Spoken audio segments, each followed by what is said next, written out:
I'm Amy Stair, CEO of Star Power, and we have a special treat for you today. Our Star Revisited is none other than Les Walden, and he is a proud Clemson guy from South Carolina. And Les, I'm thrilled you said yes to the revisit. Thank you for being here. I couldn't wait. Couldn't wait. So I think it would be fun for the listeners who weren't with us on that first go around back in 2002 to hear your origin story. How in the heck did you wind up in real estate to begin with? That's a fun story. So finished Clemson and knew I wanted to sell something. So I took a job in Charlotte, North Carolina. So about 2 hours from Clemson University and just a few minutes from where I actually grew up in South Carolina, and was in corporate sales, selling media actually. So it was really fun. Enjoyed it, had a great boss, but somewhere along the line in about a 3-year period, I decided that, right or wrong, I was smarter than everybody I worked for, and I needed to work for me. And so a little bit of research, and about 8 months later, I decided that I think I could do something with real estate.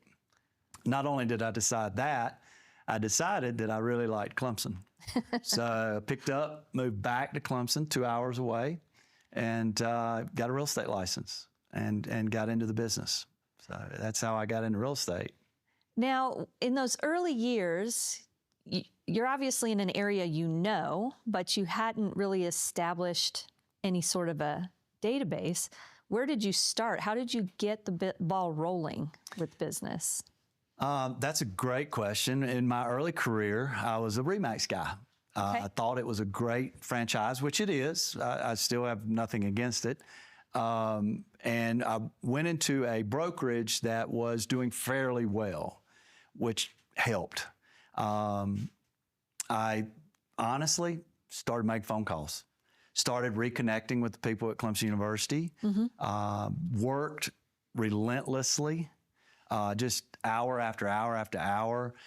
Every opportunity I had, if a phone call came in the office, I was more than willing to take it, more than willing to help that person, and just started growing it organically. Of course, back then we didn't have all the advantages of the social medias and those type things. And of course, I didn't have a ton of money. So I just did it with a telephone. I actually became known in my market for being on the phone for 3 or 4 hours a day. My goal was 100 phone calls a day. Wow. Yeah. So. How do you maintain that level of commitment? Have you always just been a go-getter, hardworking guy? I have. I was raised on a farm. That teaches you a lot about being relentless in what you do, having to do it every day, because if you don't, the crops won't come in, right? You've got to work them each and every day. But I also was the guy that I couldn't fail. I was more scared of failure than I was success. Interesting. So it motivated me every day to do what I had to do to be successsul. Do you find that's still the case? That I'm more afraid of failure than I am? Yes, absolutely. Interesting. Yeah. Now, we have talked in the past about how important the basic skills are.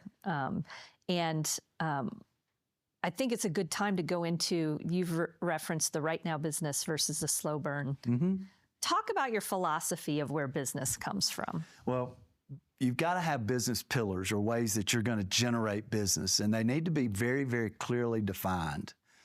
And my belief is that you would start your career, or if you're an experienced agent and just flying by the seat of your pants, which most do, unfortunately. Yes.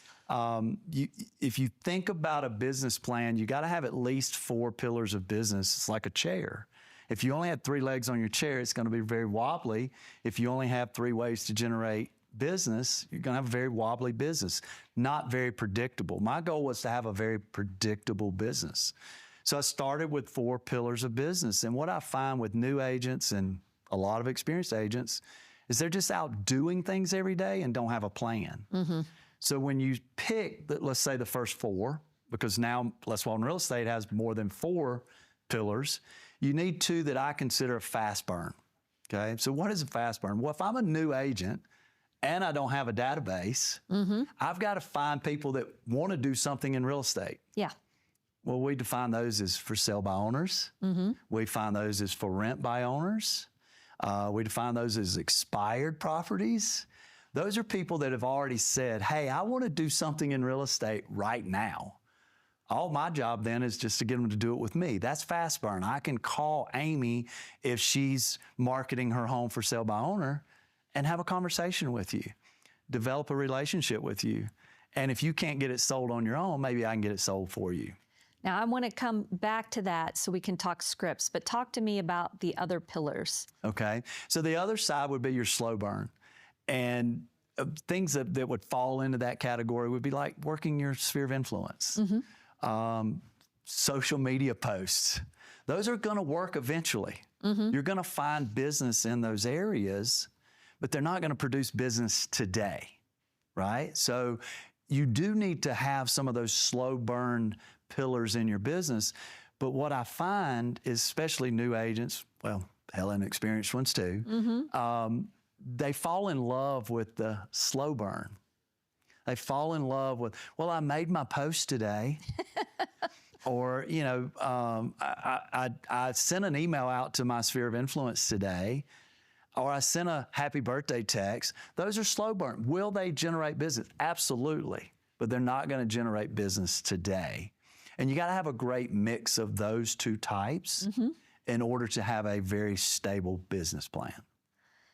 It's sound advice. I am hoping that you will jump into some of the dialogues you're using with the fast burn stuff, because I think that's, you know, a lot of our viewers are struggling with getting business in the market right now. So you mentioned for rent by owners, which I think is interesting. We've all heard for sale by owners and expireds, and we can talk about those, but why for rent by owners, and what are you experiencing? Oh, that has actually become a great generator of business with our team.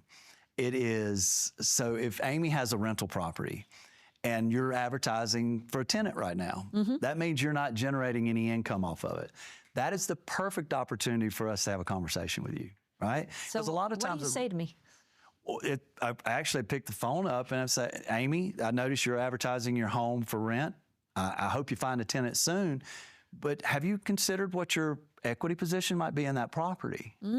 Because you probably haven't, because you've had this kind of out of sight, out of mind. Yeah. Check shows up every month. You're cool with it. Yeah. Let's just rock on down the road.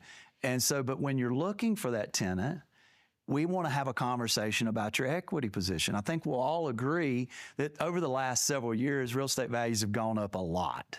Yes. So Amy may have bought that house for $100,000. And now it's worth $300,000. And we're talking about a $200,000 equity position that you can put in your pocket today. Or if you're renting it for $2,000 a month, Amy, do you really want to be a tenant, a landlord for that long? Do you really want to go through this transition of tenant to tenant that many more times? That's an interesting approach, Les, because you're actually getting people to do the math. Right. Well, when it comes to, hopefully, when it comes to a rental property, you should be thinking about the math. Right. As the owner. Right. It's not where your family's living, it's you're generating income. And understand that sometimes you could take that $200,000 and what could you do with it today? It might be 2 properties. Yeah. It might be send a kid to school. There's lots of things you could do with that money. Yeah. Do you really want to be a landlord for that long? And you'd be surprised how many people, when they're not collecting the rent, keep that in mind. That's Yes. the perfect opportunity to have that conversation. They'll look like, wow, I don't have to do this anymore. I can put that money in my pocket today. You sure can. That's golden. Okay, so I know a lot of your other on-the-phone activities have been fruitful. You mentioned FSBOs and expireds. A lot of people say, well, right now, if somebody's expiring, they're not realistic on their price. Why would you farm expireds? Those are some of the best because they figured it out. They weren't realistic. Right now, if a home doesn't sell, it's price. We all know that. Yeah. Because price will fix condition, won't it? Yep. You could have a home that a bulldozer would fix, but at the right price, somebody buy it. Yeah. Matter of fact, I think I heard a friend recently just say, bought a home because the price was right. Yeah. Hadn't need to be fixed up. So again, in those situations, it's sometimes even better to be the second guy, the second realtor. And you just got to help them see. And they're more willing to see sometimes when it's expired. At the beginning, when they listen, no, this is my number. Somebody's going to give me my number. 3, 4, 5, 6 months later, they haven't given them their number. They're a little easier to talk to. And you want an appointment. So how are you approaching me as an expired? What do you say? Amy, I noticed your home just expired. I'm so sorry to see that. But have you figured out why it didn't sell? Because the market's still moving pretty good. No, I thought my realtor would have gotten it done. You know, and I would have too. But one of the things I specialize in is figuring that out, why it didn't happen. If we could get together and I could meet you at your home, I'd be happy to look at it with you and see if we could figure it out together. Would that be okay? Why not? What do I have to lose? Got nothing to lose at all. And then I set the time. Easy. And I just come out. It's so easy when you just understand you can help them. Absolutely. There's so many agents in our world that are apprehensive about making those calls because they don't believe they're going to help anyway. Now, what about for sale by owners? I love those guys. Love those guys. What you have to understand, though, is and this is going to sound petty, but if a for sale by owner has gone through the motions to go buy that $3 sign at Walmart, they're committed, right? They're committed. They're going to give it a shot. Yep. But you know there's really only 2 reasons they would be doing it. One is they had a really, really bad experience with another realtor, or they just don't have the money or don't want to pay the fees, right? Right. A professional success fee that I earn when I get their property sold. But if I know you've already committed because you bought the sign, you've done whatever little advertising you can do, my goal is not to get you on the phone and talk to you about why you're making a mistake doing it yourself. My goal is to build a relationship with you so that when you get tired of doing it yourself, I'm your guy. Yeah. Right? So the first call is going to be strictly, hey, Amy, I noticed you're for sale by owner, and I just want you to know, I work with a lot of buyers. And one of my commitments to my buyers is I'm going to tell them about everything that's on the market. Not only what's in MLS, but also the for sale by owners. So if I could take 15 minutes of your time and just swing by and look at your home, if I have a buyer that inquires about a property like yours, I want to be able to tell them about it firsthand. Would that be okay? That was fabulous, and I want to make a point to you guys as to why. I think a lot of the FSBO scripts for sale by owner scripts we've heard in the past immediately go to, if I bring you a buyer, would you pay me? And you're not even going there. Not going there at all. The best part's the follow-up. So I'm now at your house, right? Yes. I'm gonna take 15 minutes of your time. You're gonna show me your house. So I'm gonna ooh and ah. Everything you tell me that you like, oh my God, that's so nice. Oh, I love your kitchen too, the way it's open and you can entertain and everybody can mingle. That's awesome. And then we're back at the front door. I look at your house with you, allow you to show me the home.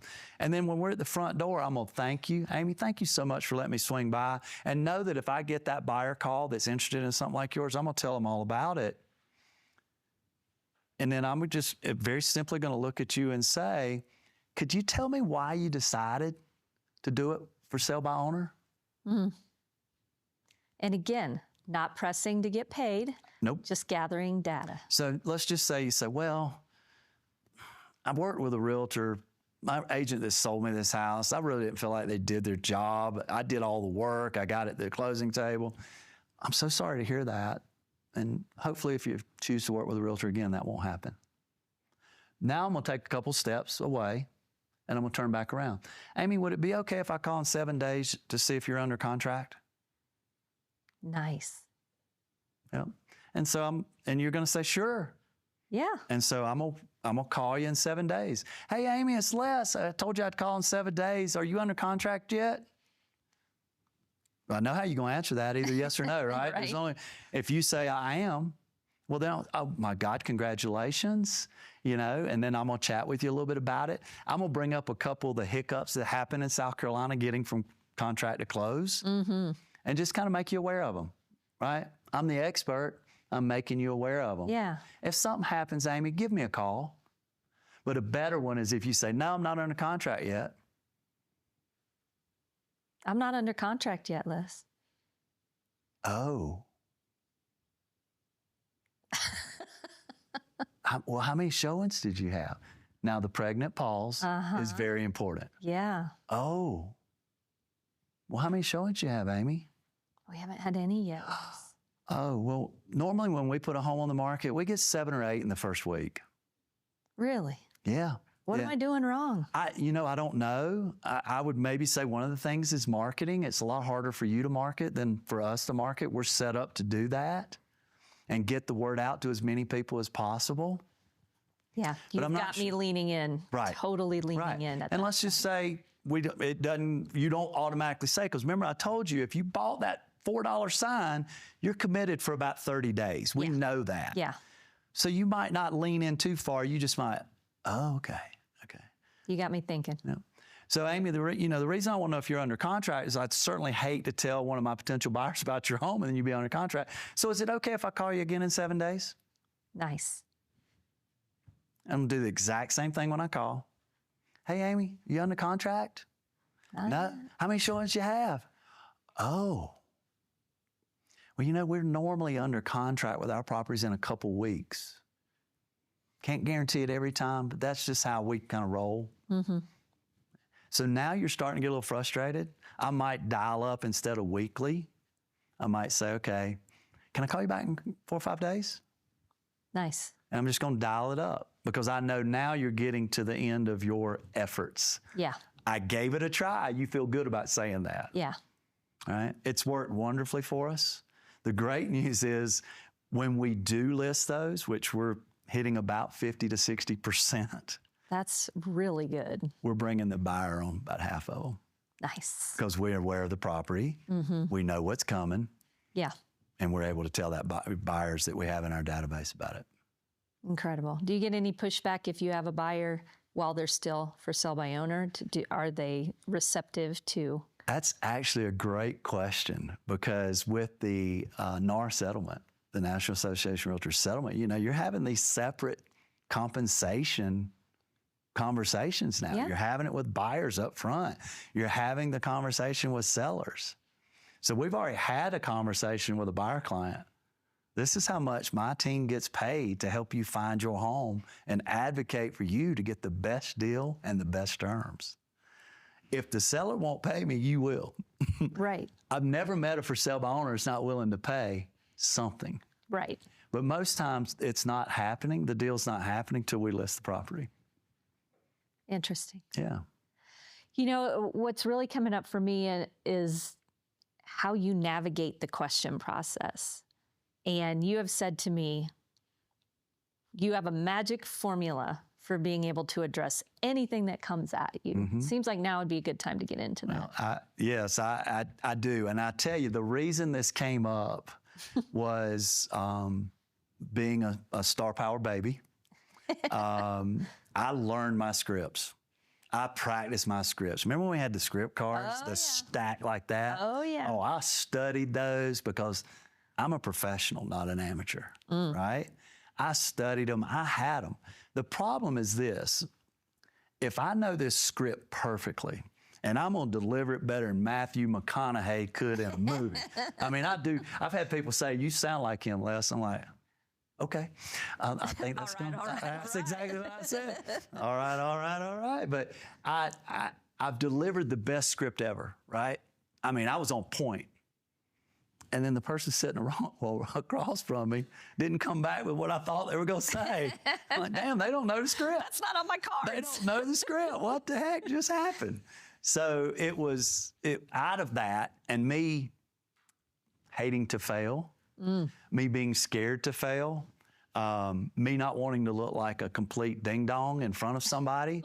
I said, there's got to be a way, a process that I can come up with that I know where I'm going if they don't say what I think they're going to say. And so it's some magic words, but it's 3 steps. It's 3 steps. First thing I need to do is get your attention, right?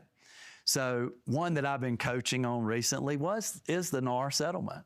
So how would I get in using my 3 steps? The first step being I need to get Amy's attention with regards to that settlement, right? I said, Amy, so what do you know about this National Association of Realtors class action lawsuit settlement? Not a whole lot, Les. All right. But I got your attention now, Yeah. right? I pulled you into this conversation with me, and I gave you an opportunity to share with me any knowledge you might have. By giving you that opportunity, that engages you more. Oh, yeah. You said realtor and lawsuit. And now I'm like, what? But I gave you the opportunity by starting with, so Amy, what do you know about? And then I can fill in after that. Yeah. So the first step is I need to get you interested in what I want to talk about. Yeah. Okay? So you say, well, I don't know. I really don't know what you're talking about, Les. Most people don't. So now I've got to come up with a description. The second step is I got to get you to start seeing something in your mind, because all decisions are made in your mind first before you act on them. So I got to start getting you to see this. So I would say something along this line. So Amy, I want you to imagine something for me. I'm helping you sell your home, and I got to get paid to do that. But we also have an agent that might bring a buyer, and that agent wants to get paid to do that. So what that lawsuit was all about was just transparency and how we professionals earn our success fee. Okay. So now I've had an opportunity to get you kind of where I need you to be. So the third step is now I'm going to frame a decision for you. Oh. Because I want you to make a decision, right? You're not always going to make the decision I want, but I'm going to frame the decision in such a way there's a lot better chance you're going to make the decision I want. So I say, so Amy, if we've got to talk about this, me helping you paying me to help you get your home sold, and we got to talk about then offering cooperative compensation to a buyer's agent, as I see it, you've got three options. The first one is you can offer no compensation to the buyer's agent. And what does that do? Well, that means they're probably not going to show your home. That means that their buyer may not have the extra money to pay that person. So that's going to cut down on our showings, which could hurt us in our offer. All right. The second option you have is maybe a flat fee, maybe a minimal flat fee. And that might bring a few more people to the table, but it's not going to maximize our opportunities to get you the most money with the best terms. We just don't have enough people looking to make that happen. And your third option would be if we offer an attractive percentage, which if we were having this conversation not on film, I might throw a number out there, right? An attractive percentage that's going to pull all these buyers agents in. All of them are going to come show your home. We're going to generate as much interest as we can. And that in turn pushes us towards the best offer, the highest amount of money with the best terms for you. So Les, you're telling me if we don't put that out there, these agents might decide not to show my house, even though it's the best thing for their client? But they can't, because their client can't pay the fees. Oh. Right? I mean, Amy, if you were buying a $500,000 home and I wanted Apple 3%, well, I'm just going to go ahead and say it. That's what I want to sell it. That's $15,000. Do you want to come up with that extra 15 grand? Or would you rather that seller pay for it? Oh, I see what you're saying. So we want to attract as many as we can, and that's going to drive your value up, right? Supply and demand. I did take Economics 101 in Clemson, right next to Tractor 101. Tractor. Yeah, well, they had to know how to drive a tractor too. So, but the three steps is simple. I got to get your interest. Then I got to get you to start seeing it in your mind, because decisions are made in your mind first before you act. So I got to paint a picture. Things like phrases there would be, just imagine, or how would you feel? Like, just imagine is my favorite, because I'm a giant kid. Just imagine to an adult is once upon a time for a kid. Gotcha. Right? All of a sudden, I got your mind working. Oh, yeah. And you're starting to see whatever picture I'm going to paint for you with my words. And then the last thing is I got to frame a decision for you. Yeah. Now, I'm not a genius. I didn't come up with this system. I just made it work for me in real estate. It's NLP. Yeah. You probably have heard of Tony Robbins. Oh, yeah. He's kind of the big guru of this. And some people would say to you, oh, well, that's not fair. You're tricking people into making the decision you want. No, I'm just giving you information. Yeah. And I'm giving you, when I frame that decision, the outcomes. And everybody wants the best possible outcome. You're empowering people, Right. is what I hear. Right. It's fun. It's fun to have those conversations because, as you can tell with my accent, I love to paint a picture with my words. For sure. Long strokes. It's your nature. Long It's your strokes. nature. Mm-hmm. So you've covered the professional representation compensation, but can you give me another example? I know you coach your agents a lot. So just in their regular conversations beyond that, what are some examples or an example of this 3-step process you could share? So just in the process, so let's use a buyer Okay. in a house. Is that cool? Yeah. Okay. So if I'm with a buyer first, we're going to see these properties. And so before I take you out now, of course, with the new settlement, I'm going to ask you something along the lines of, well, what do you know about this? And then we can get a buyer agency agreement signed, right? Yeah. So now we're about to walk into the house. And I'm going to walk in with you, and I'm going to turn on lights, and I'm going to tell you real quick, Amy, I'm not going to say, here's the living room. I think you can figure that out. Or this is the kitchen. I think you can figure that out. We're just going to have a conversation about what it'd be like to live here. So that now the door's open. You got me attention. Right? We're just going to have a conversation what it'd be like for you to live here. So while we're in the house, at some point, after we've looked at some, I'm going to say, so Amy, can you see you and your family entertaining friends here? Can you see being out on that back deck on a nice sunny day reading a book? Because I know Amy likes to read. Can you see when you leave home that you can't wait to get back? I'm not going to dig into all those at one time, but I'm asking you, can you see? Just imagine. Now, in my opinion, the other phrase that gets you to start visualizing leans towards the negative side. So let's say I frame that up and then I say, so Amy, as I see it, and you've seen I see this. I can see my family entertaining. I can see my friends. You know, you're all of a sudden your eyes are darting around and you're seeing people in there. Oh, yeah. And I'm with you on it. I'm saying, okay, Amy's there. She's got that picture. And so then I frame your decision. So as I see it, Amy, we've got a decision to make. You cannot act today. You can go home and think about it. Mm-hmm. And this house might be gone tomorrow. I don't know. You could make kind of a lower offer and hope the seller might negotiate some. Or we could possibly come in real close to the full listed price with some attractive terms and get this home so you can have that party 30 days from now. So this is interesting to me, Les, because you are walking headlong into something that most agents avoid. You're already saying you could make a low offer. Mm-hmm. What reaction do you normally get from people at that point? Because of the way I present it, they know that's not a desirable outcome. Yeah, I heard it. Yeah. But we could make that close to full offer or full price offer, get the exact close date you want. Yeah. So that you could have that party, so that you could entertain family and friends. So you're always giving me options, but you are also framing it in the context of negative versus positive. Mm-hmm. And I don't, to my knowledge, in 28 years of real estate, I don't know that I've found anybody that'll pick a negative option. I don't think I have. If I have, I'm glad I don't remember it. So, yeah. But it's just a way of framing those things. So if I felt like, okay, Amy's going to respond better to the negative. So I've gotten you now to see you entertaining family and friends. Well, Amy, how would you feel if you went home to think about this home tonight and somebody bought it tomorrow?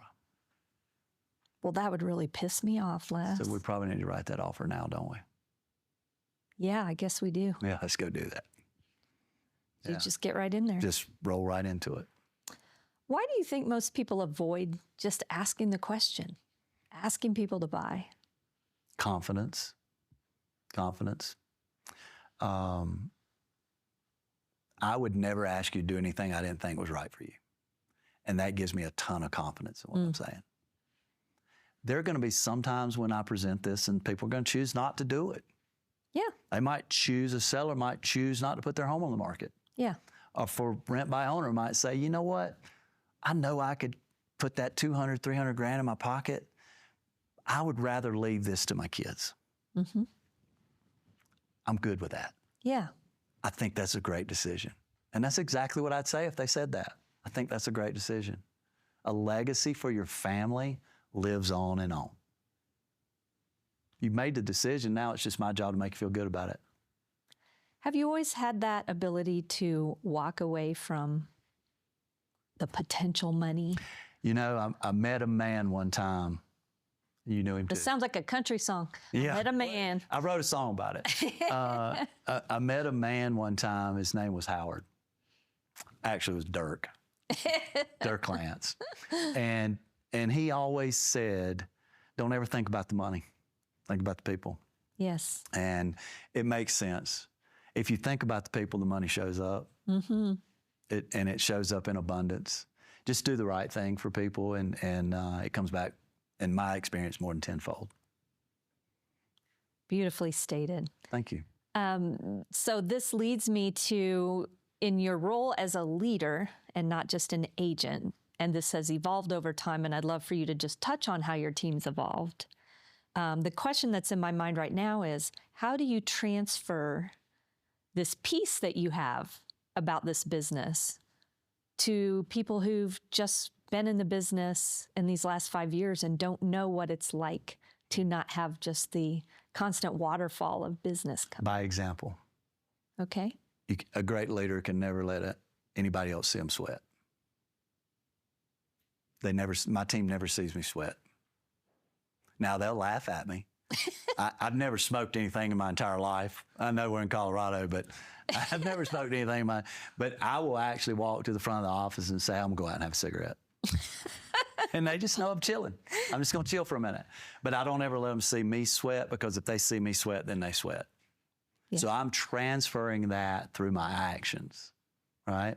If they get off the phone with somebody and a little bit in a tizzy, and I see it happening, I'll step out and say, hey, tell me what's shaking. But my tone and my approach is going to be just like, hey, tell me what's shaking. Yeah. And then I've learned an extremely valuable lesson, and this just actually hit me because I'm headed back to Jamaica soon. I have made a lot of trips down there, and I've met a lot of people. I have a driver down there. He's awesome, and he's taught me so many things. But that entire nation, that island nation, is born and raised with the mentality that there is no such thing as a problem. Mm. There are issues, but you deal with an issue. You don't get overly excited or bent out of shape or whatever you want to describe it until you take an issue and escalate it to problem status in your own mind. Mm. Yeah. I say to my team all the time, I've never known anybody to die over a real estate transaction. Known a lot of people thought they were going to, but not anybody that actually did. But going to Jamaica and seeing how those people deal with it, it's like a dose of reality for me.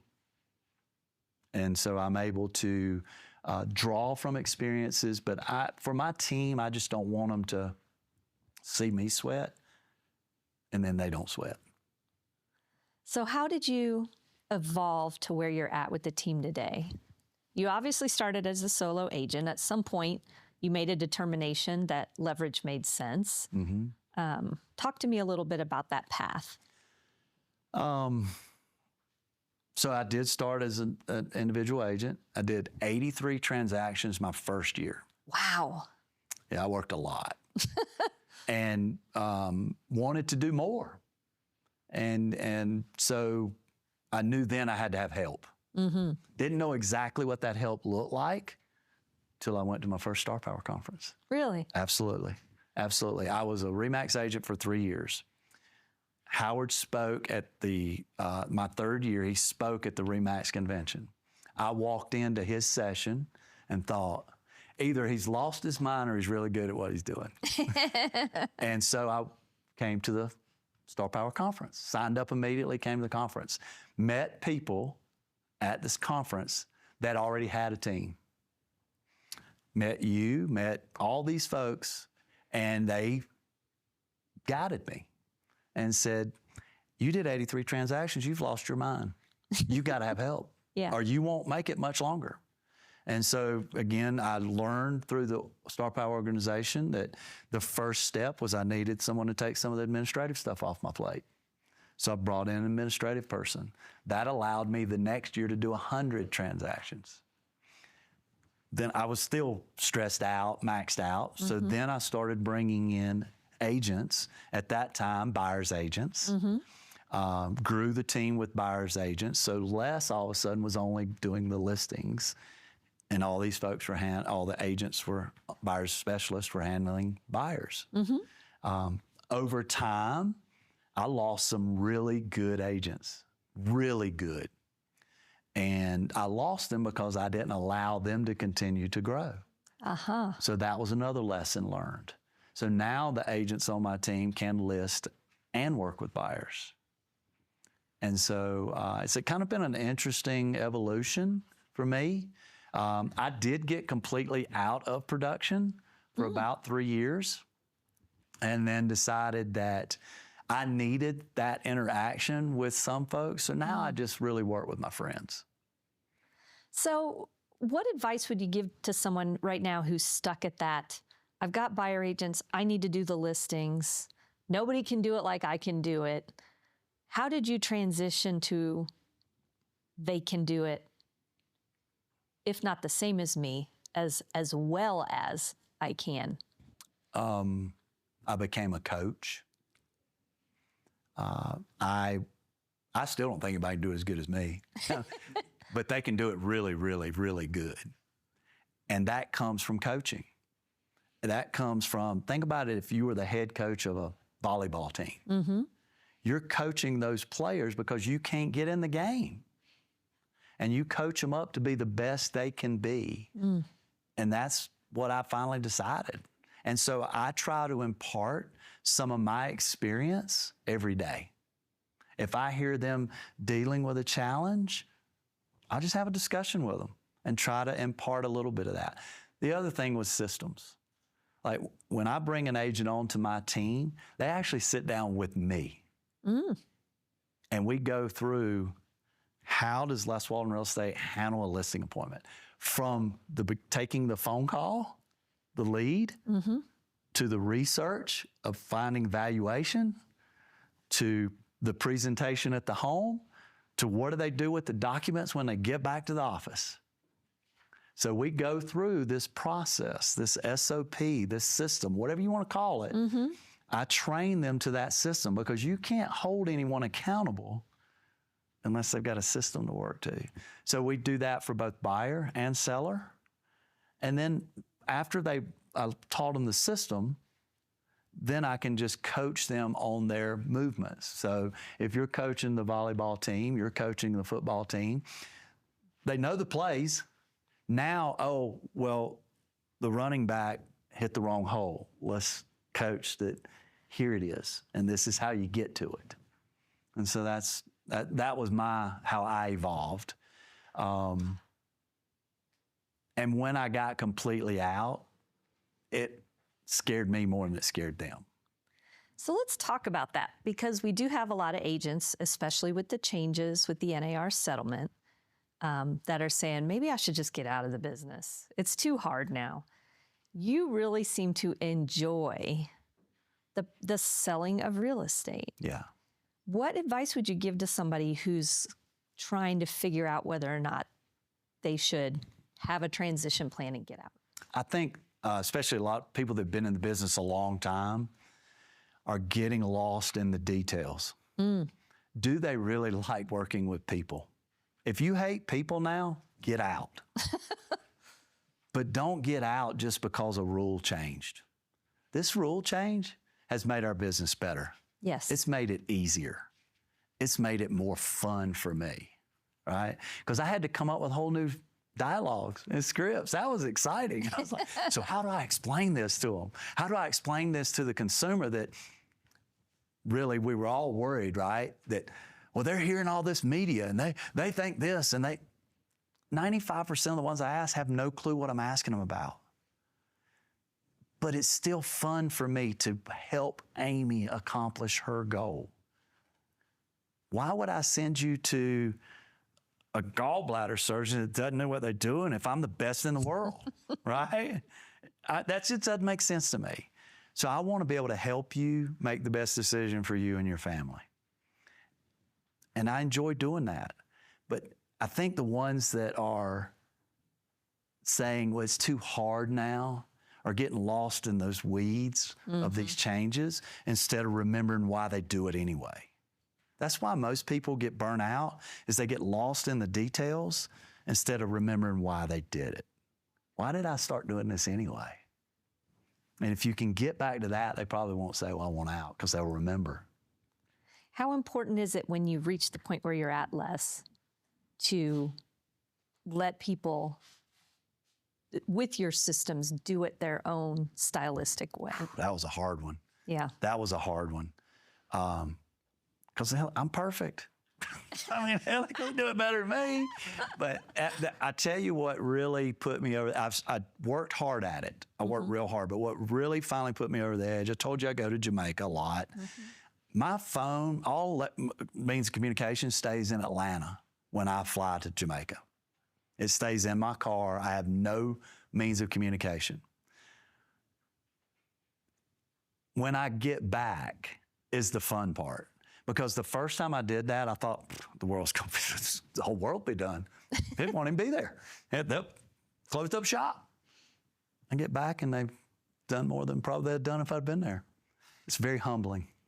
It's very humbling. And sometimes you got to put yourselves in that position. Yeah. But the best thing for me is when I can cut that cord and go down there and I've learned that, you know, I've got to recharge, but in order for me to recharge, I've got to be able to relax first. Well, that phone doesn't allow me to relax. Right. Once I relax, you can ease into resting, but you can't rest until you're relaxed. And then once you've rested for a little while, you'll flip over into rejuvenation. And I've found that a 7-day trip to Jamaica, or anytime I can get out of that phone, I can go through that process. But I've also learned from me personally, it takes me about a day and a half. If you want me to get it down to the minute, I can for you. When I fly to Jamaica, I land at noon. Fly the same flight every time. I'm at my resort, my place. My driver gets me there at about 12:30. At 12:35, I'm walking down the beach. At 12:30 the next day is when I can finally sit down. So now I've unwound enough to relax. Then a day and a half later, I'm actually feeling like I'm rested. And then from there, I actually feel like I'm adding energy back. Nice. And it's really interesting. Really, really an interesting process to think through and live through. But through that is how I figured out they don't really need me. I got great people, great systems, and they work them. Yeah. Incredible.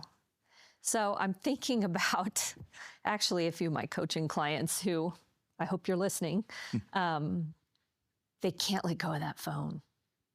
They cannot let go of that phone. And yet you have made a conscious decision. I'm hands off as soon as I walk out the door. Systems, I know, are a big part of that.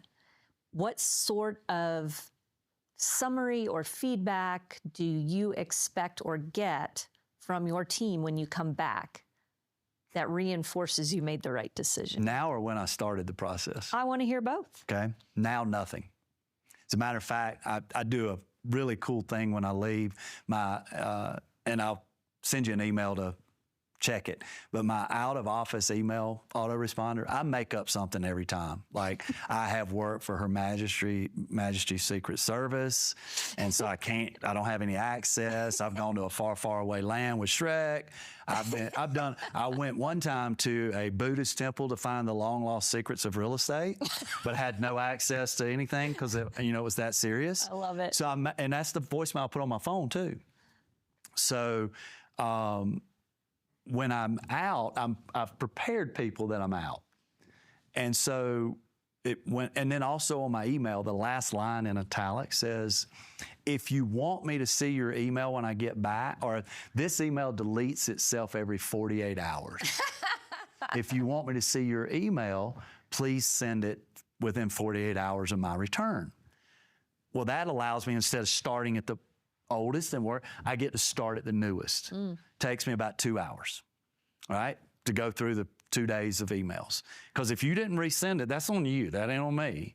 And then I don't ask for updates from my team anymore. That's where I'm at now. If they needed me, they will tell me. But I'm not going to walk in and say, what'd you do while I was gone? How did that work out? Well, and go to a closing coordinator. Are we good on all the deals? I'm going to trust them that now that they would come to me and say, hey, this happened. I don't want you to get blindsided. Or this happened. This is how we handled it. Is there something we could have done different? I'm trusting them to come to me. So I don't do anything now. When I first started leaving, cutting everything off, when I got back, I did do a little bit of that questioning. And what happened? They didn't need me.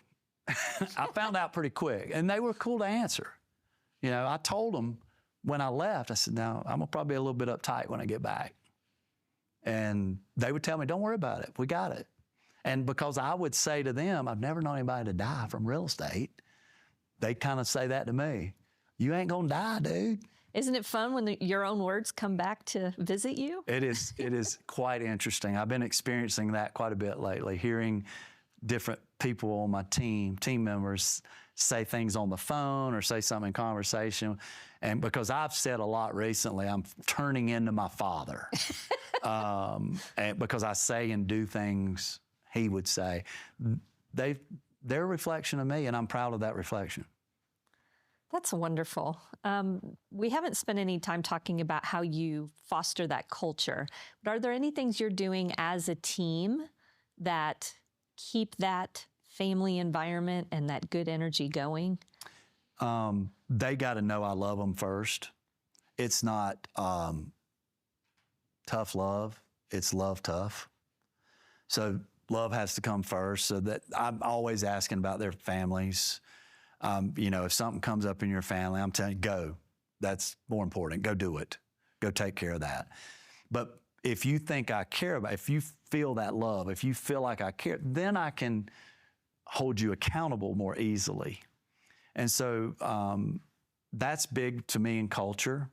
One of my team members just decided they wanted to drive up to Asheville and volunteer for a day. I said, take off. Couldn't do anything any better. And so doing things like that, they know I care. You know, I'm gonna text them and say, hey, how was this? You know, good times and bad. And then when you've got to hold accountable, it's easier, and they accept it. You know, that's what great coaching is all about, is getting the trust and the love first, and then you can coach them a little bit harder. If you look at a guy like Nick Saban, we probably all agree the greatest college football coach ever, even though I don't like Alabama. I'm a Clemson guy. If you watch film of him, when his guys would make a mistake, he wouldn't really get on them. When something would go well, but they didn't do it perfectly, he's in their rear end when they come off the field.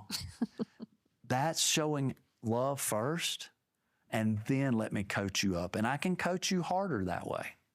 And you're willing to accept it. Mm-hmm. Good advice.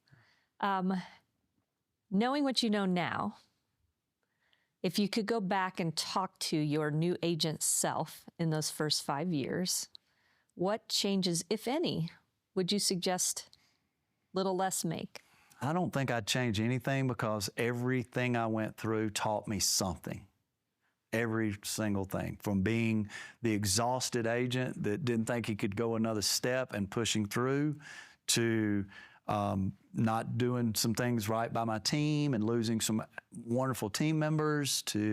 I don't think I would change anything. If I could improve upon anything, it would be my ability to identify the right people faster and get them around me. That brings up a great subject matter, which is, how do you find talent? How do you know you've got the right people? I find out who they are first. Okay. Not in an interview, not on a resume, not on any of that kind of stuff. I'm gonna observe you in your habitat. Okay, so if I'm coming to you and I want to join Les Walden's team, what specifically are you First doing? thing we're going to do is go to lunch. We're not even going to meet in the office. I'm going to see how you treat the server. Yeah, I'm going to pay attention to how you make eye contact with me. I want to see you in an environment that everybody can interview great because they're on their P's and Q's. Yeah. I want to see you in your environment. You really, and I've done this before. Bring your husband. Let's all go to lunch. That's going to tell me a lot too. How do y'all interact? Mm-hmm. How do you treat the other people around us? What are you going to do? I want to see you in your natural habitat, and then I can take the next step of trying to find out what your goals are. And do your goals and do your core values align with mine? And if they do, you're probably the right person. So if we do that first step and we're in the habitat and you're seeing red flags, what do you do? It's over. I thank you for going to lunch with me. And if you followed up, which you probably wouldn't because you'd feel it too, but if you did, I would be as gentle and as nice as I could. And, as I thought about it, I just don't think we're a great fit. I don't think I'm the right place for you to grow, Amy. And you're very comfortable with that. Yeah. Ever make a bad hire? Yes. What'd you learn? God, did I suck? It's not as easy as you think, is what I learned. Sometimes we hire out of desperation, which is the absolute worst thing to do. I've done that. Sometimes I did not take the time to observe someone in their natural habitat. Thought I knew who they were and didn't. They peaked in the interview. Yeah. Which anybody can do. If that's all you're going to do, you're rolling the dice. Yeah. And so, yeah, I've made some horrible mistakes, horrible. But I've grown from them. Yeah, I don't let them hold me down for very long. I only beat myself up for a little while. Yeah. What is it Don Shula said? He gave his players 24 hours to celebrate a victory or mourn a loss, and then it was back to work. And honestly, if you do it more than that, you're just wasting time. Yeah. Just wasting time. So as we're wrapping this time, and thank you again so much for being here, what's the future cast for Les? What are you hoping to see happen for you in the next 5 years? I've expanded into a few other businesses, which is nice. I think I'll be in real estate forever. Does that mean I'll be running everything? No. But sharing my knowledge, helping people figure out best ways to do things. I think it would be a crime for me to have gone through everything I've gone through in this industry and not try to share it as much as I could. Well, you sure shared a lot today, and I appreciate it so much. On behalf of all of our viewers, your fellow stars, thank you again, Les. It's just such a delight to spend time with you anywhere. In Habitat last night, we got to be. And I'm so looking forward to whatever you spin up and create next. It'll be fun. No grass growing under Les Walden's It'll be fun, feet. I promise. Thank you. Thank you. If you've found some value out of this interview, please share with your peers how valuable the club is to you. We look forward to you joining us on our next interview. On behalf of Les and Star Power, I'm Amy Stair. Thank you. Go Tigers.